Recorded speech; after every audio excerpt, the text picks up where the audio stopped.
Dune part एक हजारों साल बाद की कहानी है। एक ऐसे यूनिवर्स में जहां इंसान पूरी गैलेक्सी में फैल गया है और एक ताकतवर एम्पायर का राज है। कहानी शुरू करने से पहले आपको 3 चीजें समझनी होंगी जो इस दुनिया को चलाती हैं: पोषण, घर और फ्रीमेन। मेलेंज नाम का यह पोषण पूरे यूनिवर्स की सबसे कीमती चीज है। यह सिर्फ एक ही प्लेनेट पर है, अराकिस नाम की एक रेगिस्तानी दुनिया, जिसे ड्यून भी कहते हैं। यह पोषण इंसान की जिंदगी बढ़ाता है, दिमाग को तेज करता है और सबसे जरूरी बात, यह रोशनी से भी तेज स्पेस ट्रेवल को पावर देता है। पोषण के बिना पूरी गैलेक्टिक सिविलाइजेशन खत्म हो जाती है। जो भी अराकिस को कंट्रोल करता है वह सब कुछ कंट्रोल करता है। दूसरी बात जो समझनी है वह यह है कि गैलेक्सी पर अच्छे घरानों का राज है, जो पुराने जमाने के राज्यों की तरह हैं, लेकिन अलग अलग प्लेनेट में फैले हुए हैं। एम्परर इस सिस्टम में सबसे ऊपर बैठता है और उसके नीचे बड़े घराने हैं जो अलग अलग प्लैनेट और रिसोर्स को कंट्रोल करते हैं। इस कहानी के सेंटर में 2 घराने हैं, हाउस एट्राइड्स और हाउस हार्कोनेन। तीसरी चीज है फ्रीमेन, अराकिस के मूल निवासी। वे पीढ़ियों से रेगिस्तानी ग्रह पर रह रहे हैं, सबसे मुश्किल माहौल में जिंदा रहे हैं और उन्होंने एक गहरी आध्यात्मिक संस्कृति बनाई है जो औषधि, रेगिस्तान और एक भविष्यवाणी के आसपास बनी है कि एक दिन कोई बाहरी व्यक्ति उनके बीच आएगा और उन्हें आजादी दिलाएगा। कहानी कैलाडन से शुरू होती है, जो हाउस एट्राइड्स का समुद्री दुनिया का घर है। हम पॉल एट्राइड्स से मिलते हैं, जो लगभग 15 या 16 साल का एक जवान लड़का है।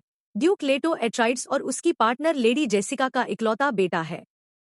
पॉल को पहले से ही लड़ाई, स्ट्रेटेजी और कुछ गहरी चीजों की ट्रेनिंग दी जा रही है, एक तरह का मेंटल और फिजिकल डिसिप्लिन जिसे बेने गेसेरिट तरीके कहते हैं, जो उसने अपनी मां से सीखा था।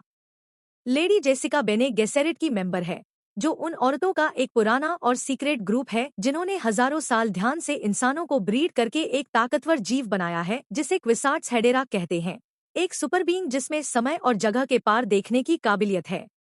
बेने गेसेरिट ने जेसिका को सिर्फ बेटियां पैदा करने का ऑर्डर दिया था, लेकिन ड्यूक लेटो के प्यार में उसने इसके बजाय एक बेटा पैदा करने का फैसला किया। वह बेटा पॉल है और ग्रुप को शक है कि शायद वही वह बेटा हो जिसके लिए उनका पूरा ब्रीडिंग प्रोग्राम बनाया जा रहा है। पॉल को अपनी पूरी जिंदगी ताकतवर और परेशान करने वाले सपने आते रहे हैं, एक रेगिस्तानी ग्रह, नीली आंखों वाली लड़की, हिंसा और युद्ध के सपने। उसे अभी ये नज़ारे पूरी तरह समझ नहीं आए हैं, लेकिन वे असली लगते हैं, जैसे किसी ऐसी चीज की यादें जो अभी तक हुई ही नहीं है। जब सम्राट अचानक ड्यूक लेटो को हाउस हार्कोनेन की जगह अराकिस पर कब्जा करने का आदेश देते हैं, जिसने पीढ़ियों से ग्रह और उसके पोषण प्रोडक्शन को कंट्रोल किया था, तो पूरा घर बेचैनी से भर जाता है। ड्यूक लेटो इतने समझदार हैं कि जानते हैं कि यह एक जाल है। हार्कोनेन हाउस एट्राइड्स के खतरनाक दुश्मन हैं और इतने फायदेमंद ग्रह को अपनी मर्जी से छोड़ने का कोई मतलब नहीं है। लेकिन सम्राट के आदेश को मना करना नामुमकिन है, इसलिए एट्राइड्स अपना सामान पैक करके अराकिस के लिए निकल पड़ते हैं। जैसे ही वे एराकिस पर उतरते हैं, सब कुछ गलत लगता है। यह ग्रह बहुत बेरहम है, कभी न खत्म होने वाला रेगिस्तान, बहुत ज्यादा गर्मी, लगभग कोई पानी नहीं, और रेत के नीचे सैकड़ों मीटर लंबे बड़े बड़े रेत के कीड़े जो एक ही तरह के वाइब्रेशन से खिंचे चले आते हैं और पूरी माइनिंग मशीन को निगल सकते हैं। यह पोषण हार्वेस्टर नाम की बड़ी मशीनों से निकाला जाता है जो रेगिस्तान में रेत से नारंगी पोषण इकट्ठा करती हैं, जबकि ऑर्निथोप्टर्स नाम के एयरक्राफ्ट ऊपर से आने वाले कीड़ों पर नजर रखते हैं। पॉल और ड्यूक लेटो पोषण निकालने के काम को देखने के लिए उड़ते हैं और खुद देखते हैं कि यह कितना खतरनाक है। एक बहुत बड़ा रेत का कीड़ा हार्वेस्टर के पास आने लगता है, एयरक्राफ्ट मजदूरों को निकालने के लिए दौड़ता है और कीड़ा मशीन को पूरी तरह से खा जाने से पहले वे मुश्किल से सभी को बाहर निकाल पाते हैं। यह पॉल की पहली असली झलक है कि एराकिस असल में क्या है, कोई इनाम नहीं, बल्कि मौत का जाल। उसी समय ड्यूक लेटो फ्रीमेन के साथ भरोसा बनाने की कोशिश कर रहा है। वह सच में उनके साथ काम करना चाहता है। ड्यूक लेटो को पता था कि एक जाल आने वाला है, लेकिन उसे नहीं पता था कि उसके अपने घर के अंदर गद्दार कौन है। जवाब चौंकाने वाला है। यह डॉक्टर वेलिंगटन यू है, परिवार का सबसे भरोसेमंद डॉक्टर, एक ऐसा आदमी जो सालों से हाउस एट्राइड्स के साथ था।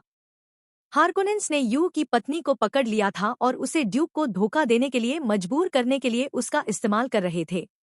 यू घरवालों को ड्रग्स देता है, सुरक्षा कवच को निष्क्रिय कर देता है और रात में हार्कोनेन सेना को अंदर आने देता है। हमला जबरदस्त होता है। हार्कोनेन सैनिक अराकिस में घुस जाते हैं। एट्राइड्स सेना कत्लेआम कर दी जाती है। ड्यूक लेटो को पकड़ लिया जाता है। यू बहुत ज्यादा अपराध बोध महसूस करते हुए लेटो का जहरीला दांत निकाल देता है, एक नकली दांत में छिपा हुआ कैप्सूल जो एक जानलेवा गैस छोड़ता है, और उसे लेटो के मुंह में वापस रख देता है, जिससे उसे एक आखिरी हथियार मिल जाता है। जब हार्कोनेन लीडर बैरन व्लादिमीर हार्कोनेन पकड़े गए ड्यूक पर खुशी मनाने आता है, तो लेटो दांत को काटता है और गैस छोड़ता है, जिससे बैरन के बगल वाला आदमी और कई और लोग मारे जाते हैं। लेकिन बैरन खुद बच निकलता है, अपनी सस्पेंसर बेल्ट पर जहरीली हवा में तैरता हुआ। ड्यूक लेटो मर जाता है। लेडी जेसिका और पॉल को मारने के लिए गहरे रेगिस्तान में ले जाया जाता है, लेकिन उन्हें मारने के लिए भेजे गए हार्कोनेन सैनिकों को जेसिका अपनी बेने गेसेरिट आवाज का इस्तेमाल करके हरा देती है, एक ऐसी शक्ति जो इसे सुनने वाले किसी भी व्यक्ति को आदेश मानने के लिए मजबूर करती है। और पॉल अपनी लड़ाई की ट्रेनिंग का इस्तेमाल करके वे लगभग कुछ भी नहीं लेकर अकेले खुले रेगिस्तान में भाग जाते हैं, एक ऐसे ग्रह पर जो अनुभवी रेगिस्तानी लोगों को भी मार डालता है। अराकिस के खुले रेगिस्तान में जिंदा रहना लगभग नामुमकिन है। पॉल और जेसिका के पास इमरजेंसी सर्वाइवल सूट हैं, जिन्हें स्टिल सूट कहते हैं। ये शरीर से निकलने वाली नमी की हर बूंद को रिसाइकल करते हैं और उसे पीने लायक पानी में बदल देते हैं। उन्हें एट्राइड्स मिलिट्री का छोड़ा हुआ एक इमरजेंसी कैश मिलता है और कुछ समय के लिए पनाह मिलती है। इस दौरान पॉल के सपने और भी गहरे और डरावने हो जाते हैं। वह आने वाले समय को देखता है, ऐसे रास्ते जहां वह एक मसीहा बन जाता है और अराकिस के नाम पर पूरी गैलेक्सी में एक पवित्र युद्ध लड़ता है, जिसके बाद अरबों मौतें होती हैं। वह डर जाता है कि वह क्या बन सकता है। ये सपने कोई बुलावा नहीं है, ये एक चेतावनी है, और पॉल उनसे डरता है। आखिरकार वे कुछ जिंदा बचे एट्राइड सैनिकों से मिलते हैं, जिनमें पॉल के सबसे प्यारे कॉम्बैट टीचरों में से एक गर्नी हेलेग भी शामिल है, और वे फ्रीमेन की ओर अपना रास्ता ढूंढ लेते हैं। डंकन इडाहो हार्कोनेन सैनिकों को भागने का समय देने के लिए खुद को कुर्बान कर देता है, और पॉल और जेसिका आखिरकार स्टिल्गर के फ्रीमेन कबीले तक पहुंच जाते हैं। स्टिल्गर पॉल और जेसिका को कबीले में शामिल करने के लिए मान जाता है, लेकिन पहले उसे चैलेंज करना होगा। जैमिस नाम का एक और फ्रीमेन फाइटर इसका विरोध करता है और चैलेंज करने के अधिकार की मांग करता है, और पॉल के साथ शामिल होने के अधिकार के लिए मौत तक की रस्म लड़ाई की मांग करता है। पॉल को जैमिस से लड़ने और उसे मारने के लिए मजबूर होना पड़ता है, जो वह करता है, लेकिन बिना दुख के नहीं। फ्रीमेन कल्चर में किसी को रस्म लड़ाई में मारने का मतलब है कि आपको उसके परिवार और सामान की जिम्मेदारी विरासत में मिलती है। पॉल बिना किसी हिचकिचाहट के इसका सम्मान करता है। यह पल पॉल के बदलाव की असली शुरुआत है। वह अब सिर्फ ड्यूक का बेटा या बेने गेसेरिट का एक्सपेरिमेंट नहीं है। वह ऐसा इंसान है जो रेगिस्तान में जिंदा बच गया है, लड़ाई में खुद को साबित किया है, और यूनिवर्स के सबसे मजबूत लोगों में अपनी जगह बनाई है। फ्रीमेन के पास पहले से ही एक मसीहा के बारे में एक भविष्यवाणी है, जिसे बेने गेसेरिट ने पीढ़ियों से चुपचाप मैनिपुलेशन करके कुछ हद तक लगाया है, और उनमें से कई पॉल को देखते हैं और उस भविष्यवाणी को पूरा होते हुए देखते हैं। फिल्म यहीं खत्म होती है, जिसमें पॉल और जेसिका फ्रीमेन के बीच जिंदा हैं। एट्राइड्स खत्म हो गए हैं, हार्कोनेन्स फिर से अराकिस पर कब्जा कर लेते हैं, और सम्राट दूर से देख रहा है। पॉल एक बड़ी किस्मत के किनारे पर खड़ा है, जिसे वह पक्का नहीं जानता कि वह चाहता है।